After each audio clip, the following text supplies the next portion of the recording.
বহুকাল ধরে গ্রামের অর্থনীতি সচল রেখেছে গ্রামীণ হাটগুলো। আজ আমি পরিচয় করিয়ে দেব এমন একটি গ্রামীণ হাটের সাথে।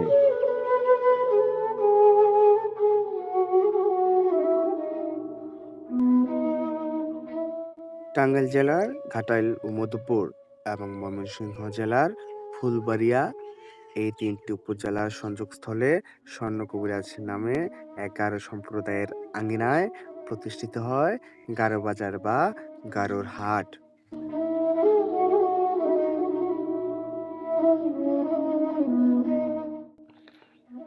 ঘাটাইল উপজেলা সদর থেকে সড়ক পথে ২০ কিলোমিটার দূরে এই হাটের অবস্থান। এখানে বুধবার ও রবিবার বসে সাপ্তাহিক হাট। কম দামে ঘর গৃহস্থালির জিনিস কিনতে এই হাটে আসে আশেপাশের বিভিন্ন এলাকার হাজার হাজার মানুষ।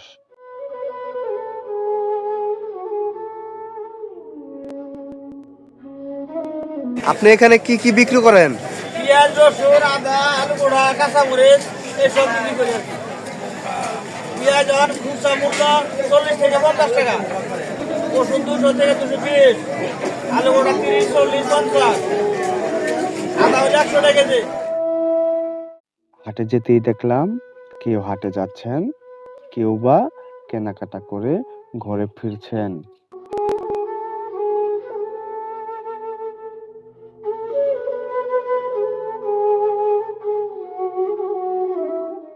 বুধবার দুইটা বাজার এর সবজি এই যে সিমের বেচে 20 টাকা কেজি, বাগুন বেচে 20 টাকা। এখানে ক্রেতাগণ দাম কষাকষির মাধ্যমে তাদের প্রয়োজনীয় সামগ্রী কিনে থাকেন। আপনি কি বিক্রি করেন?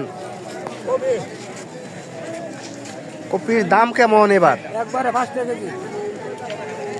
5 টাকা কেজি দিবেন তো আবার? হ্যাঁ,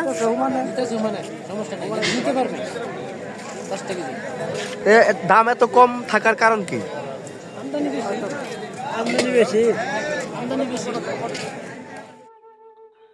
বিক্রেতারা সারাদিনের বিক্রি শেষ করে পরিবারের জন্য নানা প্রয়োজনীয় জিনিস নিয়ে মনের আনন্দে বাড়ি ফিরেন।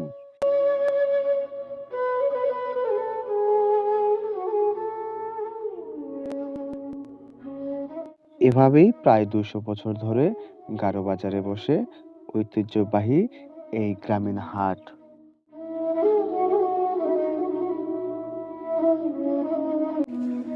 এটিভি ঘাটাইল।